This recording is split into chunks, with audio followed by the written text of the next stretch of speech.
Michael Rubin is a former Pentagon official and a senior fellow at the American Enterprise Institute, joining us from Washington, D.C.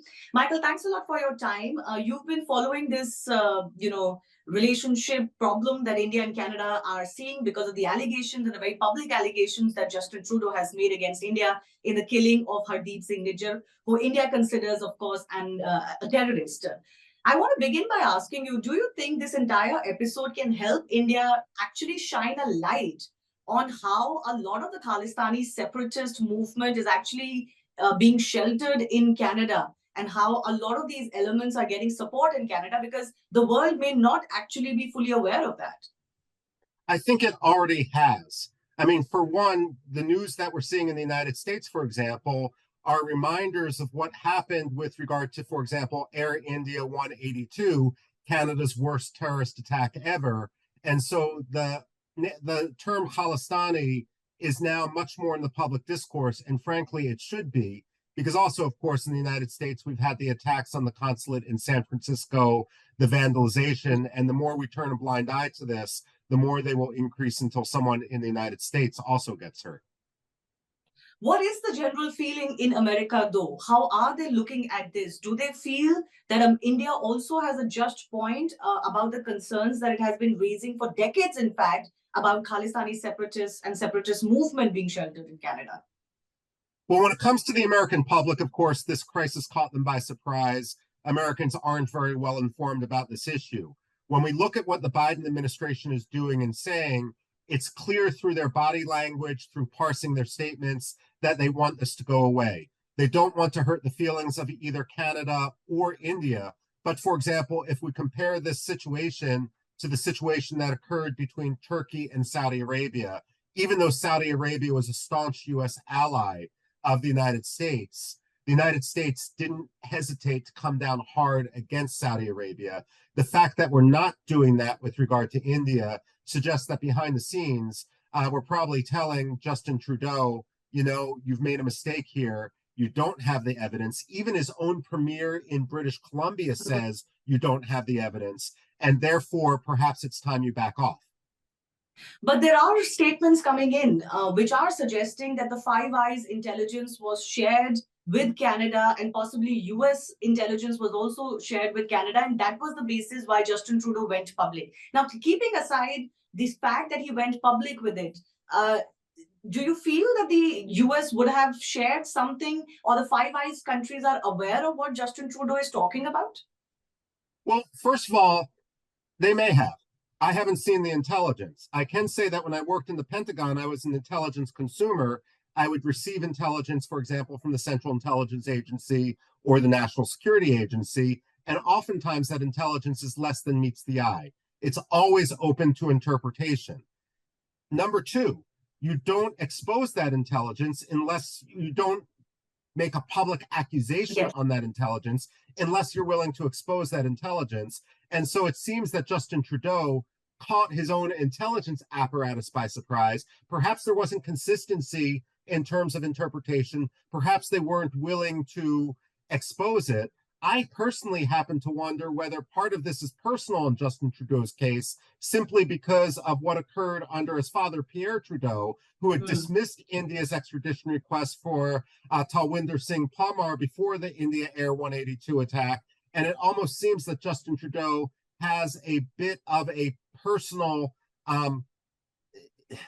stake, a personal grievance here that is being played out in a very unprofessional way. I'm going to come back to the question of how Canada has looked at Khalistani separatists in just a bit. But on the question of America, there's also a sense here in India that this could very well be shadow games by the American establishment, be behind Canada and do this not publicly, to keep India in check. That ultimately Western countries have been playing this game with India. If it's not in Kashmir and Pakistan, then it's on Khalistan. And this could be one of those games. As a former intelligence member, would you agree that that could be the case? Well, first of all, I used intelligence. I wasn't part of the intelligence community, but putting that aside, I don't think the United States policymaking is that orderly. I don't think we're that directive. We tend to be reactive rather than proactive. I suspect what the U.S. strategy here, first of all, it's a good thing if people are paying attention to Najjar, even before his murder, because it shows that even if Justin Trudeau didn't take him seriously, others took him seriously. But beyond that, I suspect what the United States strategy is going to be to slow roll this, figuring that if Justin Trudeau loses his election, then the whole matter could go away and that Canada and India could get a fresh start. But this is in no ways a machination to keep India in check, a growing power, while US, UK may not be able to do so publicly, and of course they are hailing India. This is not a backroom maneuvering or machination. On the part, I can't speak on behalf of the United Kingdom or Canada, but on the part of the United States, I really don't think so. In fact, the US-India relationship is refreshing because it is so bipartisan. It has such bipartisan support. What else can you get George W. Bush, President Obama, President Trump, and President Biden agreeing on? There's absolutely nothing other than the desire for a strong US-India partnership. So I really don't believe that the United States that there's an American hidden hand behind this. If anything, the Americans are increasingly frustrated that Justin Trudeau is making an issue of this and distracting from the broader focus of the development of our relations, both strategically, economically, as well as the greater threats that exist in the world. Michael, you've written about how Khalistani sympathizers and secessionists have found shelter in Canada, and how Canada is the weak link as far as terror financing and terror funding, clamping down on terror funding in the world is concerned. Could you tell us more of what you found, and why do you think, particularly in Canada, the Sikh separatist movement is finding so much political support? Well, first of all, with regard to your previous question, this is where I would actually agree with you, that perhaps the United States, not perhaps, the United States and Canada and many in the West do embrace double standards. For example, when it comes to identification of terrorists, when it comes to terror finance. When we look at the Financial Action Task Force, which an international body which monitors terror finance, if we're going to use consistent standards, absolutely, Canada should be on the gray list, if not the black list, because of what it's been allowing to happen with regard to Khalistani extremism. The Khalistani extremist movement, one thing which diplomats need to understand is not every separatist movement is legitimate. Let me make an example. I'll put on my history nerd cap to the Katanga separatism in Congo. That was wholly financed by Belgian financiers who wanted a cut of the copper income. In this case, when we hear about the Khalistanis, it's important to recognize that the only people who are interested in Khalistani separatism are few activists overseas, mostly in Canada, perhaps a few in California, but not in India itself. And we need to recognize just how illegitimate this movement is. Unfortunately, Canada has not been. Justin Trudeau, in this case, he's losing an election. There's Sikhs and Khalistani activists in very specific swing districts. He's basically throwing international relations and Canada's moral standpoint under the bus for the sake of cheap politics. You spoke about double standards and hypocrisy. Now, another thing this episode is shining a light is on taking out enemical targets on foreign soil. A lot of people in India and around the world are talking about that even if India was behind the Najjar killing, someone who's prescribed a terrorist in India, what is so wrong about it when countries like US and others have also taken out targets on foreign soil? Well, I'm not a diplomat, so let me call it as I see it. I think in this case, the Indians are absolutely right. I haven't seen evidence to suggest that the Indians took out Najjar, but I'll be the first one to say in the United States that if they did, more power to them. Najjar was a terrorist. He had blood on his hands. Now, I don't want to be morally equivalent and say that every country can take out its adversaries in every other country, but I'll make an exception for democracies. The United States is a democracy, and we did it. India is a democracy. And the key thing with both the United States and India is this isn't the tool of first resort. India tried extradition.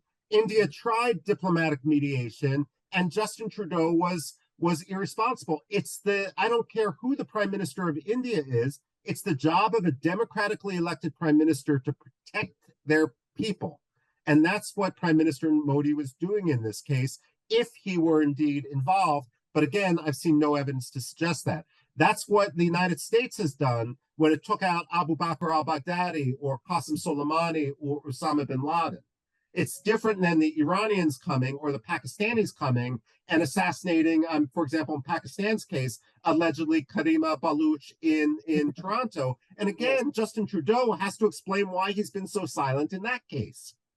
Absolutely. Well, the question of China has also been raised by the leader of opposition and the interference from China that has been going on for many, many years. In conclusion, do you feel, Michael, that this entire episode has actually could help strengthen India's case internationally on Khalistani terrorism and extremism, and actually has ended up embarrassing or hurting Justin Trudeau more instead of giving him any benefit? Well, the irony of this is when I read the Indian press, the general sense is Justin Trudeau is over his head.